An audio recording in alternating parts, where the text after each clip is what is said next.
नमस्कार, AB star news देख रहे हैं आप और आपका राज्य आपकी खबरें लेकर हाजिर हूं मैं आपके साथ सोहन सिंह।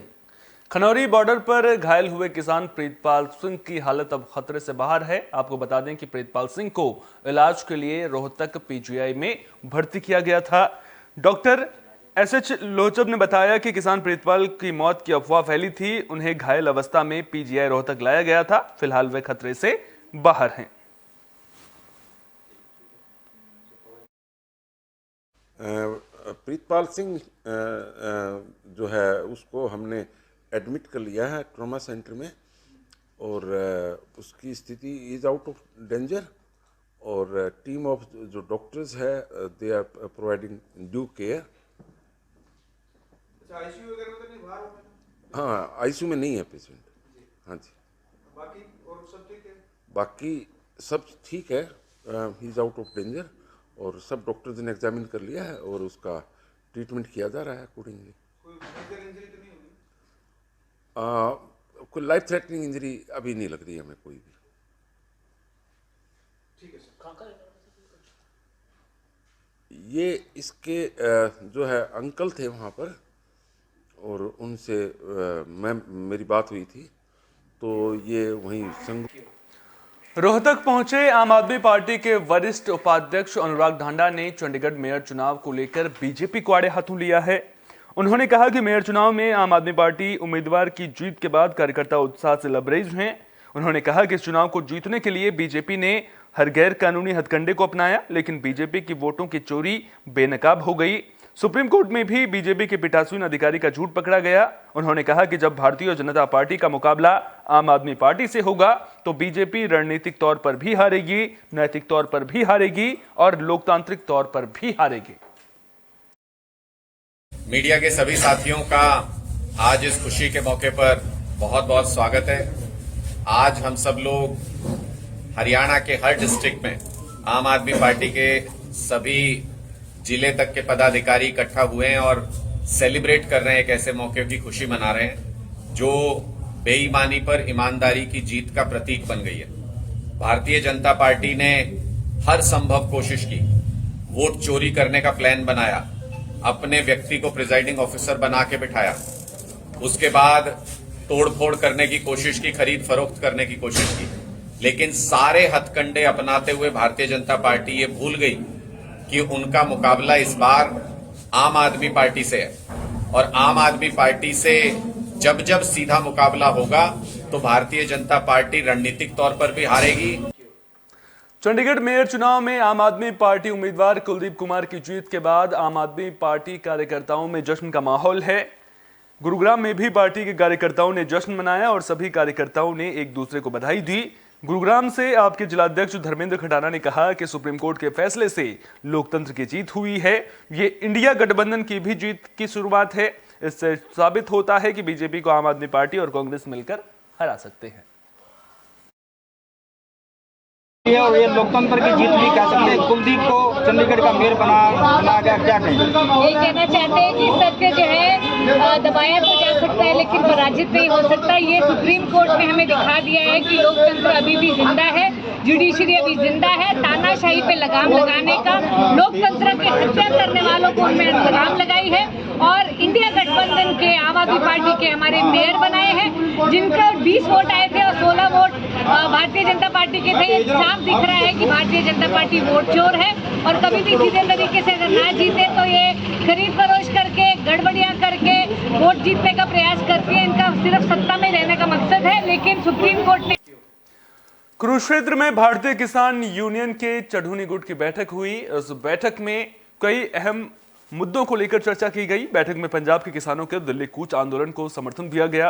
बैठक के बाद गुरनाम सिंह चढ़ूनी ने कहा कि बैठक में मौजूद सभी नेताओं, खाप पंचायतों और संगठनों ने आंदोलन तेज करने का फैसला किया है और मामले को लेकर जल्द ही कोई बड़ा फैसला भी लिया जाएगा। साथियों नमस्कार।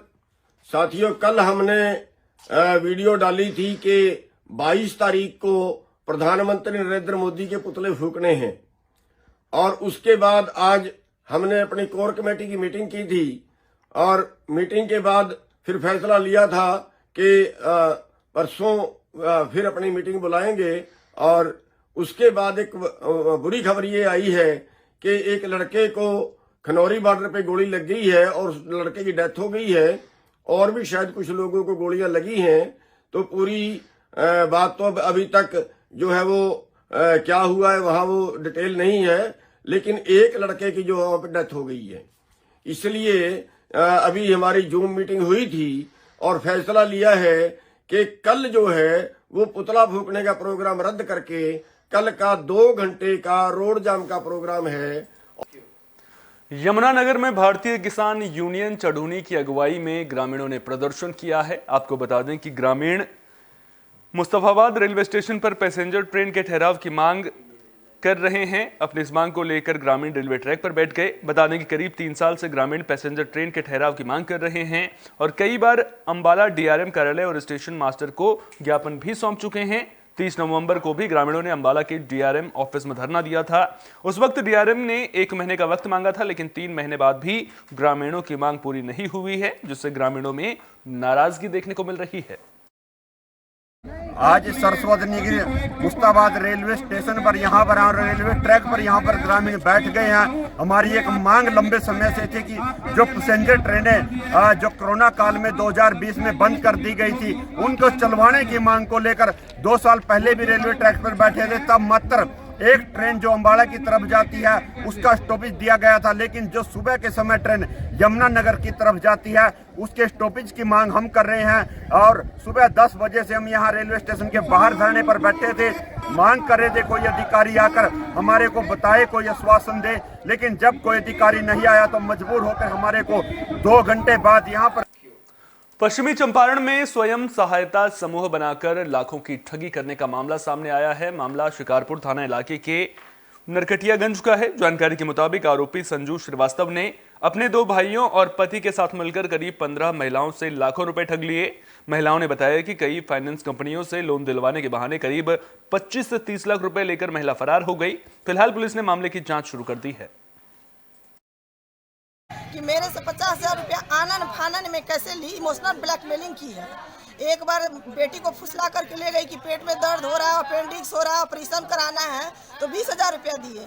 फिर बोली इतना से नहीं होगा आंटी जी किसी तरह, तो बेटी हमको प्रेशर बनाई तो 10,000 रुपया लिए। फिर बोली फिर कल होके कही और आके रोने लगी लेना है लेना है, सब लोग को बुला के ले आई, भाई को बुला के ले आई सबको।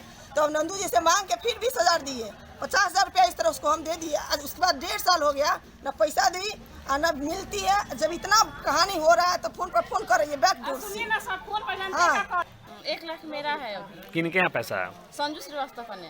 तो किस एवज में आप उनको पैसा दे दिए? वो उसका मजबूरी था, करे कि मेरे पेट में पथरी है, उसका पेट में बच्चा था, तो करे हमारे पेट। आज क्या मामला है आखिर में? पूरा लोग आज सब कोई सपोर्ट में आया है। लेकिन देखिए सब कोई गरीब है, सब कोई रो रहा है, कहाँ से कोई भरेगा। हम 1 लाख किस्ता ब्याज पर निकाल कर हम किस्ता भर रहे हैं, बताइए। ली है वो किस्ता भर रहे हैं हम। मेरे हस्बैंड का शुगर का पेशेंट है, वो दिन रात टेंशन में पड़े हैं। एक बार उनको कुछ हो। यमुनानगर के जगाधरी में एक व्यक्ति को हनी ट्रैप में फंसाकर लाखों रुपए लूटने की कोशिश की गई। पुलिस ने मामले में आरोपी सास बहू को गिरफ्तार कर लिया है। जानकारी के मुताबिक जगाधरी में एक व्यक्ति ने एक महिला को नौकरी पर रखा था। आरोप है कि इसके बाद दोनों महिलाएं उससे 5 लाख रुपए की मांग कर रही थीं और पैसे न देने पर रेप का केस दर्ज करवाने की धमकी दे रही थी। व्यक्ति ने मामले की शिकायत पुलिस से की, जिसके बाद पुलिस ने जाल बिछाकर सास बहू को 1 लाख रुपए लेते गिरफ्तार कर लिया है। फिलहाल पुलिस दोनों आरोपियों से पूछताछ कर रही है। कल एक अमित गुप्ता है, जगाधरी का रहने वाला, उसने कंप्लेंट दी थी कि 2 लेडीज हैं, एक स्वीता और एक कुसुम उसकी सास है, जो दोनों ने मिलकर ना उसको रेप का मुकदमा दर्ज कराने की एवज में धमकी देकर पैसे की डिमांड की थी। कल एक अमित गुप्ता है, जगाधरी का रहने वाला, उसने कंप्लेंट दी थी कि 2 लेडीज हैं, एक स्वीता और एक कुसुम उसकी सास है, जो दोनों ने मिलकर ना उसको रेप का मुकदमा दर्ज कराने की।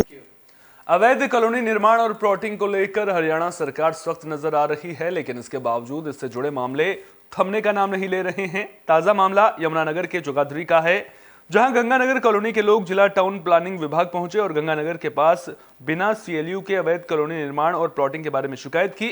लोगों का कहना है कि गंगानगर कॉलोनी में करीब 1.5 एकड़ में एग्रीकल्चर लैंड है, जिसमें गेहूं और चावल की खेती हुआ करती थी, लेकिन इस जमीन पर भूमाफिया ने अवैध कॉलोनी और फैक्ट्री का निर्माण शुरू कर दिया है, जिसके लिए फसल काटकर सीवरेज डाले जा रहे हैं और प्लॉटिंग की जा रही है। गलियां और पानी के पाइप तक डाले जा चुके हैं। ग्रामीणों ने बताया कि ज्यादातर काम रात में और छुट्टी के दिन किया जाता है। ग्रामीणों ने विभाग से मामले में कार्रवाई की मांग की है। सर जी, हम यही कहेंगे वहाँ गलत काम ना होए, है ना। वह बढ़िया लोग बैठे, अच्छे लोग बनाए अपने मकान, कारखाना ना बने, वहाँ फैक्ट्रियाँ ना बैठे, अच्छे लोग के संगे अच्छे व्यवहार करे वो, बस और कुछ नहीं कहना है, यही कहना है। बोल दे। जब वहाँ रोकने के लिए जाते हैं सर में, वहाँ से भगा देते हैं बच्चों को भी, बड़ों को भी। बाहर निकलो, बता कहाँ जाएंगे बच्चे खेलने। वहाँ डंडे लेके वहाँ तो बच्चे नहीं खेलना था पहले भी, और अब भी खेल लेंगे बच्चे। पहले खेत थे, अब वहाँ कारखाने बन रहे, फैक्ट्रियाँ बनी, यहाँ से थोड़ी चलेगा। जो बुढ़े हैं, जो जवान है, बेचारे सांस की प्रॉब्लम है जिन्हें, उन्हें भी दिक्कत है, हमें भी दिक्कत है, हम भी 24 घंटे बरान रहते हैं जी। इन्होंने आश्वासन दिया था, इन्होंने काफ़ी टाइम पहले पीला पंजाबी चलाया था, उनका जो अवैध निर्माण था उसे तोड़ फोड़ कर रहा था। उसके बाद दोबारा उन्होंने रातों रात निर्माण शुरू कर दिया। अब दोबारा एप्लीकेशन दिए। जांजगीर चांपा जिले में नए राशन कार्ड का वितरण का काम शुरू हो चुका है। नए राशन कार्ड मिलने के बाद लोग काफी खुश नजर आ रहे हैं। जिले के प्रभारी मंत्री ओपी चौधरी ने जिले के 5 बीपीएल कार्ड धारियों में नाम राशन कार्ड के साथ उनको राशन कार्ड बांटे हैं। साथ ही लोगों को राज्य और केंद्र सरकार की योजनाओं का फायदा पहुंचाने का दावा किया। ओपी चौधरी ने कहा कि नए राशन कार्ड में बीपीएल परिवारों को फ्री में राशन मिलना शुरू हो जाएगा। इस दौरान पूर्ववर्ती कांग्रेस सरकार को आड़े हाथों लेते हुए उन्होंने कहा कि गरीबों का राशन चोरी करने वाली सरकार उन्होंने पूर्ववर्ती कांग्रेस सरकार को बताया। नया राशन कार्ड मिलने के बाद लोग खुश नजर आए और लोगों ने सरकार का आभार जताया। जिला खाद्य अधिकारी कौशल साहू से मिली जानकारी के मुताबिक जिले में 3,30,000 नए राशन कार्ड के फॉर्म भरे गए थे, जिसमें से 2,73,000 राशन कार्डों का नवीनीकरण हो चुका है और अब लोगों तक राशन कार्ड पहुंचाने के लिए विभागों को जिम्मेदारी सौंपी जा रही है। फ्री में चावल मिलते, शक्कर मिलते, नमक मिलते, सरकार के 17 रुपया किलो लगाते। अच्छा लगा, बहुत अच्छा लगा। काय का चाल सरकार ने बहुत बहुत धन्यवाद कहना चाहता हूँ। हमारे नया कार्ड बन गए और नया हमारे घर भी बनी से आवास वाला, और अभी हम नवाए वाला खड़े हैं वंदना वाला, महतारी वंदना, वो अभी फायदा मिली और गैस भी मिले है उज्ज्वला वाला। एक्चुअली अभी राष्ट्रीय खाद्यान्न सुरक्षा अधिनियम में भी कुछ परिवर्तन, 3 रुपये 2 रुपये 1 रुपये वाले कई विषय थे, तो सबको निःशुल्क कर दिया गया राष्ट्रीय खाद्यान्न योजना अंतर्गत भी। उसके अनुसार छत्तीसगढ़ का जो खाद्यान्न सुरक्षा अधिनियम है उसके तहत भी परिवर्तन किए गए हैं, सब निःशुल्क। आयुष्मान भारत योजना केंद्र की महत्वाकांक्षी योजनाओं में से एक है। पलवल जिले में इस योजना का लाभ लोगों को मिल रहा है। नागरिक अस्पताल में कुल 5,81,000 आयुष्मान कार्ड बनाए जाने हैं, जिनमें से अभी तक 4 लाख आयुष्मान कार्ड बनाए जा चुके हैं। इस योजना के तहत प्रत्येक परिवार को 5 लाख का स्वास्थ्य बीमा भी उपलब्ध करवाया जा रहा है। मेरा नाम संगीता है, मैं पलवल की रहने वाली हूँ। मैं सरकारी अस्पताल में आई थी, मैंने आयुष्मान कार्ड बनाया है। इससे मैं आयुष्मान कार्ड से मुझे गरीब परिवार वालों को बड़ी लाभदायक होगा। 5 लाख तक का इलाज इसमें फ्री है। ये बहुत अच्छी योजना है। इसे मोदी जी जो स्कीम चलाई है, बहुत गरीबों के लिए बहुत अच्छी स्कीम है। हमारे सिविल हॉस्पिटल में आयुष्मान योजना के तहत एक तो जो भी नए जो कार्ड हैं वो बनाए जा रहे हैं। बहुत सारे लोग ऐसे आते हैं कि जिनका नाम लिस्ट में है और उनके कार्ड नहीं बने हुए हैं, उनके कार्ड बनाए जा रहे हैं। और उससे आगे ये है कि किसी भी बुलेटिन के आखिर में बात भोजपुर की भी कर लेते हैं, जहां एक बुजुर्ग को संदिग्ध परिस्थितियों में गोली लग गई। मामला कोइलवर थाना इलाके के नारायणपुर गांव का है। बता दें कि गोली बुजुर्ग के दाहिने बाजू पर लगी है। घायल बुजुर्ग को इलाज के लिए कोइलवर पीएचसी से आरा सदर अस्पताल रेफर कर दिया गया है। इस घटना के बाद लोगों में अफरा तफरी मच गई। बुजुर्ग ने बताया कि वे खेत में गए थे, तभी उन्हें दाहिने बाजू पर चोट लगने जैसा कुछ महसूस हुआ, जिसके बाद उन्होंने परिवार को मामले की जानकारी दी, जिसके बाद उन्हें अस्पताल में भर्ती किया गया है। बुजुर्ग को गोली किसने मारी, फिलहाल इसका खुलासा नहीं हो सका है। पुलिस मामले की जांच कर रही है। हम लैट्रिन जा रहे हैं। अच्छा, जैसे ही लैट्रिन के लिए मुड़ रहे हैं खेत में, तैसे ही एक पर एक हमको लगा चोट जैसा।